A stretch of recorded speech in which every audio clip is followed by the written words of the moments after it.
তুমি আস্তে করে দরিয়ায় বাক্সবন্দি করে সন্তানকে দরিয়ায় ভাসায় দিবা। ফিল ইয়াম্মি ওয়ালা তাখাফি, কোনো চিন্তা নাই, তোমার সন্তানকে নিরাপদে আমি তোমার কোলে আবার উঠাইয়া দেব। সন্তান হলো ছেলে, সেই সন্তানটা জান্নাত থেকে কাঠের বাক্সে পাঠানো হলো।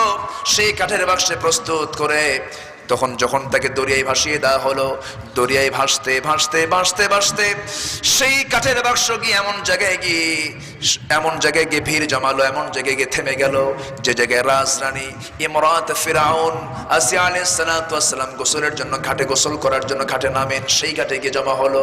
যখন তিনি দেখতে পেলেন সুন্দর একটা কাঠের বাক্স, কর্মচারীদেরকে ডাক দিয়ে বলেন, দেখো তো এটার মধ্যে কি আছে। সবাই কাছে যায়, কেউ খুলতে পারে না। এর মুখটা অটোমেটিক লাগানো, কেউ খুলতে পারে না, চেষ্টা করেও খুলতে পারছিল না। কিন্তু আসিয়া যখন নিজে হাতটা দিলেন, সঙ্গে সঙ্গে খুলে গেল। দেখতে পেলেন ফুটফুটে বাচ্চা হাত।